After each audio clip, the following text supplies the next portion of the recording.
Mutton fry కోసము ఇక్కడ stove on చేసి కడాయి పెట్టి ఆయిల్ వేసినాక ఆయిల్ కొద్దిగా హీట్ అయినాక సన్నగా కట్ చేసి పెట్టుకున్న ఆనియన్ ముక్కలను వేసి మంచిగా ఫ్రై చేసుకోవాలి. నేను ఇక్కడ మటన్ని ముందే ఉడికించి పెట్టుకున్నాను. ఇప్పుడు అందులోనే 4-5 పచ్చిమిరపకాయలు ఇలా సన్నగా కట్ చేసుకొని వేసుకొని మూత పెట్టి మగ్గించుకోవాలి.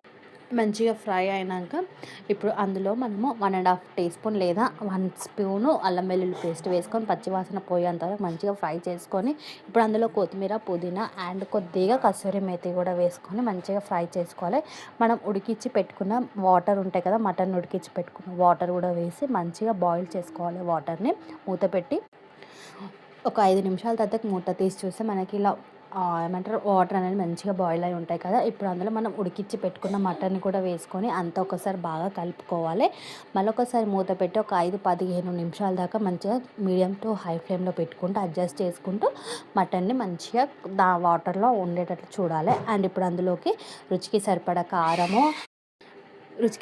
కారము అండ్ ధనియాల powder, home made garam masala కూడా వేసుకొని అంత బాగా కలిసేటట్లా కలుపుకోవాలి. నేను ఇందులో సాల్ట్, పసుపు ఆల్రెడీ నేను మటన్ ఉడికించుకునేటప్పుడే వేసాను కాబట్టి మళ్ళీ వేయట్లేను.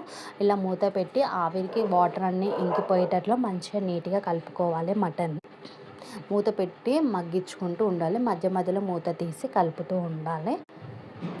ఫైనల్గా ఇంకా ఆయిల్ సపరేట్ అవుతున్నప్పుడు కొత్తిమీర, పుదీనా, కొద్దిగా కసూరి మేతి కూడా వేసుకొని స్టవ్ ఆఫ్ చేసేయాలి. అంతే, ఎంత simple and tasty mutton fry చపాతీతో తినండి, సూపర్.